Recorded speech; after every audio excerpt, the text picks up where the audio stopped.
Thank you, everyone. Good evening. How's everyone doing? Good. Did you enjoy the activity?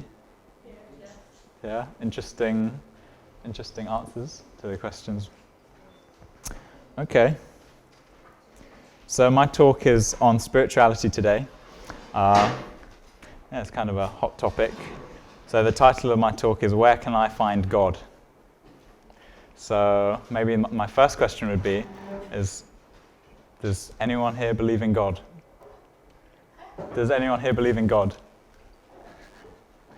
Yeah, a few people, some people, half, most people. Okay, so my talk will basically be going on the premise that God does exist, but if you would like to speak to me afterwards and challenge me in any way, I'm more than willing to discuss various viewpoints. We're quite open here, so. So maybe I can also ask you a question. Who here has found God? You may believe in God, but who here feels like they've had an experience with God or experiences God regularly? Who has found God here? Some people? Okay. Who here feels like they're still working towards finding God? Maybe it's a daily struggle. Every day you're trying to find God in your day, trying to appreciate things. Yeah, a few people. Yep. So, in my talk, I'll hopefully be speaking about how I found God in my life, a key moment in my life where I found God, and I can share that with you. Maybe you can take something from that, and so you can also find God in some way. So there are a few ways to find God. Can anyone suggest to me a few ways where they areas of their life where they experience God? Through relationships. Mm-hmm. David? Hobbies that you enjoy. Hobbies? Things you enjoy. Yeah. Through struggles. Struggles. Okay. Nature. Okay, you basically answered all 3 points that I have down here, so maybe I should just sit down. But yeah, perfect answers, basically. Perfect answers. So the first one I'd suggest is through things you enjoy. So, like my brother said, 3 things you enjoy. So, personally, I really like cycling. I ride BMX, so it's like doing kind of gymnastics on a bike, and I basically hurtle myself down stair sets in your local town centre regularly, and I do tricks and express myself on a bicycle, and it's what I enjoy doing. Maybe what you enjoy doing is painting, or cooking, or maybe you enjoy theology, or you enjoy studying something academic like science, physics, or biology. Maybe you have a passion for sport. Whatever it is, I feel it's incredibly important to have something you completely lose yourself in. Something where you completely focus all your energy and all your time into, something where you can really lose yourself in and really experience God through. Often I'm on my back in the pouring rain. My body is completely hurting. The nature of BMX is basically hurting all the time because of injuries. I'm hurting. My bike's next to me because I've just fallen down. And, I don't feel miserable because it's something that I enjoy. Even it's 2 a.m. in the morning and I'm in the most uncomfortable situation. Actually, because I'm doing something that I really enjoy, I feel at peace. I feel like I'm doing something that really fulfills my purpose. So I feel God in that moment. So the second thing I would say is, it's a bit cheesy, I know, but I had to put it in here. It's relationships or your partner. You can kind of see God through your partner. So whether it's a characteristic that she has that's better than yours. Very much for me, I feel my wife is a much better person than me. So I try to aspire to be like her. So I can very much see some characteristics that are good, that are essentially God, kind of like God in her. So I try to aspire to be better. And I'm sure there are characteristics in me that she also sees that are good. So, the one I'm going to focus on today is the third one that someone mentioned here, struggles. Toby mentioned, right? So, as you guys know, the world is it's kind of pretty messed up. There are a lot of negative things going on in the world. There are a lot of problems in the world. On an individual level, maybe you've fallen out with a friend, you're struggling with insecurities, maybe you don't think highly of yourself, maybe you've had your heart broken even. And then even these things, they lead to kind of the more world level, societal level, and we see kind of tragedies of war, poverty, corruption on national levels. So there are lots of problems in our society. And how do you think that makes God feel, seeing all these problems? Sad. Sad? Yeah, most definitely.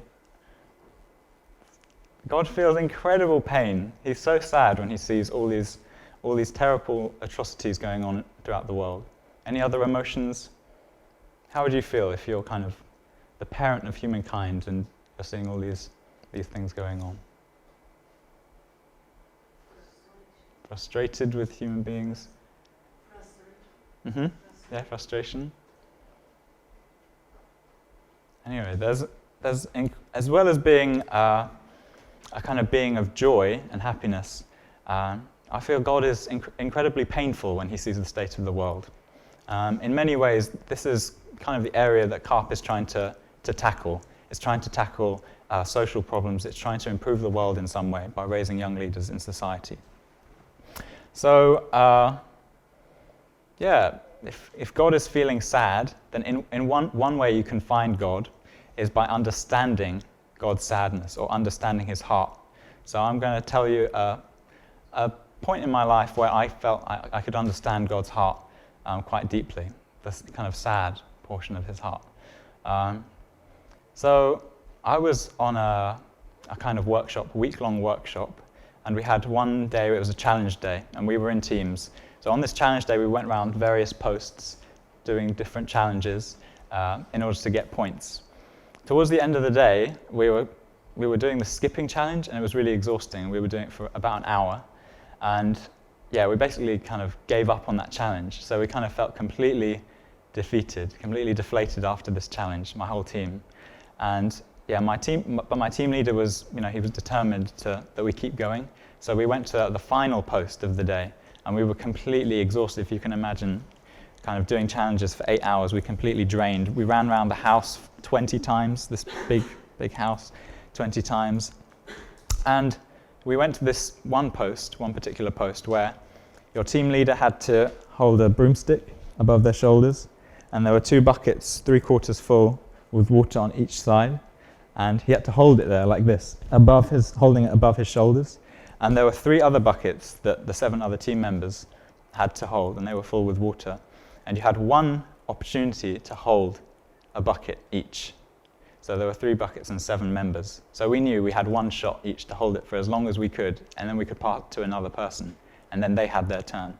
And then after all the members were run out, there would be 1 last person holding up the bucket, and the longest time. The aim was to get the longest time. So there was a twist. You could unload some of your water from your bucket in your team leader's bucket. There was some space to unload some more water into the team leader's bucket. So there was that option. And my team leader, he was set up with the buckets on either end of the broomstick. And as soon as we let go of the buckets, he's a small guy, so he just completely buckled. He could not hold the weight, and I was just like, oh my God, what's going on? Like, we're not gonna do more than 10 seconds, basically. So he was supposed to hold it above his shoulders, but eventually he just had to hold it on his shoulders. He couldn't even do it like properly. So at that point, I knew that I decided I'm not going to unload any of my water. I decide right now I'm not unloading any of my water onto him. And so we started, and then a few team members went, and I throughout the activity I decided, okay, I'm going to go last. I'm going to hold the last bucket, and I'm going to try and hold it for as long as I can. So a few members went, they were holding it for maybe 2 minutes, 3 minutes, bucket full of water, and then they started shaking, rapidly shaking, and then they unload some water into the team leader's bucket, and then the team leader buckles a bit, and he's shaking as well, because even holding it on his shoulders, he couldn't do it very well. And people are unloading, and then they swap, and then eventually it's my turn. I'm the last person, and I take the last bucket, and I knew as soon as I took the bucket, okay, basically start the timer. I'm going to hold this for as long as I can. And then I'm holding it. 5 minutes go by, 5 minutes, and then you start to shake uncontrollably, to the point where you can't feel your arms. your arms start losing the feeling in the arms. And then you start to scream. Yeah. After 8 minutes, you start to scream, believe it or not, holding something that heavy. And I remembered I decided I'm not going to pass any water to my team leader. I didn't want to pass a single drop of water to my team leader. This bucket was my responsibility. So I held the bucket, and I was screaming. My team members, they were screaming at me, just unload the water, just unload it. And my team leader even was just like, just give me the water. Just give me the water, give me the water, like this. And then I was just in so much pain, I was like, like this almost. And then eventually, the kind of coordinator of this activity, the way he designed it, he was interrogating my team, saying, why is he doing this? Just put the bucket down, just give up. Unload the bucket onto your team leader. Why not? You might as well. Just unload it. And I was just like, no, I'm not. Because I decided I wasn't going to do it. And I didn't fully understand why I decided not to do it until he explained it to me. He explained to me so clearly. He explained to me, I have exactly what he said here. He said, your leader is in the position of God, and God is always taking responsibility for us. We always fall short of doing our bit. He ends up taking responsibility for our thoughts, our actions, and our lives. So in that moment, I wanted to take responsibility in my own life. I didn't want to see God have to carry anything for me. I didn't want to unload the water onto God, basically. I wanted him to be able to trust me that I'd be a good person and try to change the world. This is what I was thinking at that point. So I broke down, I was shaking uncontrollably, and I just completely broke down in tears when I heard this person say this. And I understood that this is why I didn't want to unload the water. There was a much deeper reason.